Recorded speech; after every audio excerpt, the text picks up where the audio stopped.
और कियास का मतलब जो है वो एनालॉजिकल डिडक्शन है। एनालॉजिकल डिडक्शन, ये एनालॉजिकल डिडक्शन का मतलब क्या है? एनालॉजी के थ्रू इसे ड्रॉ किया जाता है, इसका एक प्रोसेस है, और ये एनालॉजिकल डिडक्शन के थ्रू जो लॉ बनाया गया है वो अभी जो है सोर्स ऑफ लॉ माना गया मुस्लिम लॉ का। मैं एक एग्जांपल से इसे समझाने का प्रयास कर रहा हूं। तो आज की डेट में आपके पास एक समस्या है, ये प्रॉब्लम मॉडर्न वर्ल्ड की है, आज की है। This is a new problem, और ये समस्या आई है। तो ये जो समस्या है वो कहां नहीं है? आपने देखा कि कुरान और सुन्ना और इज्मा, तीनों में ये इस तरीके की कोई समस्या यहां पे थी या नहीं? तो कुरान में देखा, इज्मा में देखा या सुन्नत में देखा, तो आपको ऐसी समस्या, आपको ओल्ड वन, एक जो ओल्ड प्रॉब्लम थी वो आपको दिखी। इसका मतलब वर्तमान समस्या यानी नवीन समस्या और पुरानी समस्या में एक संबंध है। देयर इज अ सिमिलैरिटी, ये सिमिलैरिटी है।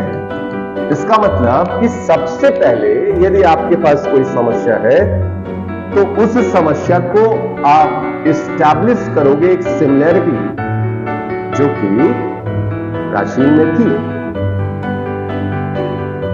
जो कि कुरान, सुन्ना या इस्मा में ऐसी समस्याएं के बारे में हल बताया गया है। क्या एक चीज ध्यान रखना है, ये जो समस्या है, ये समस्या इस सिमिलैरिटी को एस्टैब्लिश करने में इसकी लैंग्वेज को आप नहीं देखोगे, उस लैंग्वेज के सेंस को आपको देखना है, उसके इंटेंशन को फाइंड आउट करना है, उसके मोटिव को देखना है। इसका मतलब यह है कि यदि आप लिटरली उस चीज को फाइंड आउट करना चाहते हो तो यह सिमिलरिटी एस्टैब्लिश नहीं हो सकती है। लेकिन यदि उन वर्ड्स के, उस समस्या के भाव पर आप जाओगे तो नई समस्या और पुरानी समस्या में एक समानता स्थापित होगी। मैं एग्जांपल से इस बात को क्लियर करता हूं आपको। तो आज की समस्या को पुरानी समस्या से एक समानता, एक तादात्म्य स्थापित करना होगा, और ऐसे तादात्म्य और जो समानता स्थापित कर रहे हैं आप, उसके लिटरल भाग पर नहीं जाएंगे, उसके सेंस पर आप जाएंगे, उसके मोटिव पर जाएंगे।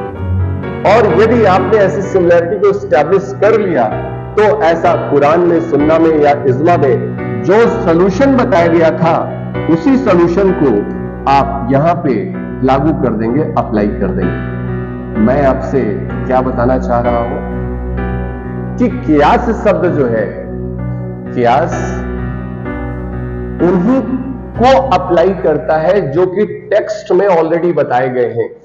कियास में कुरान, सुन्ना या इज्मा में जो सॉल्यूशन बताया गया है, जो बातें बताई गई हैं, उन्हीं को अप्लाई किया जाता है। लेकिन प्रक्रिया क्या फॉलो करनी पड़ती है? यानी आपको एक सिमिलरिटी को एस्टैब्लिश करना होगा। मैं आपसे एक एग्जांपल के तौर पर बात करूं, जैसे शराब को बैन किया गया था, यानी प्रतिषिद्ध था, आपका प्रतिषिद्ध था। ये प्राचीन में था, यानी ये आपके ओल्ड टेक्स्ट में था। जरा आज देखिए, यदि मैं हीरोइन की बात करूं या मैं स्मैक की बात करूं, तो आज की ये समस्या है कि हीरोइन या स्मैक जो है वो प्रतिषिद्ध होना चाहिए या नहीं होना चाहिए। This is the question which is posed before the Islamic community और a Muslim community. It should be prohibited और नॉट, क्योंकि ये कुरान के समय में, सुन्ना के समय में हीरोइन थी ही नहीं, मैं एक एग्जांपल आपको बता रहा हूं, ये समझने का प्रयास करिए। हीरोइन नहीं थी, तो आज की डेट में हीरोइन को प्रसिद्ध किया जाना चाहिए। हीरोइन मतलब मैं जो प्रोहिबिटेड ड्रग्स की बात कर रहा हूं, एक्ट्रेस की बात नहीं कर रहा हूं। तो आपने देखा कि यहां पे शराब जो है वो प्रसिद्ध थी, हराम माना जाता था इस्लाम में। और ऐसा क्यों? जरा देखिए, यदि आप शब्द से जाओगे तो यहां शराब है और यहां पे हीरोइन है, इनके बीच में कोई समानता नहीं। मैंने आपसे कहा कि आपको उसके भाव पर जाना होगा। शराब को क्यों प्रसिद्ध किया गया था? क्योंकि ये नशा करता था।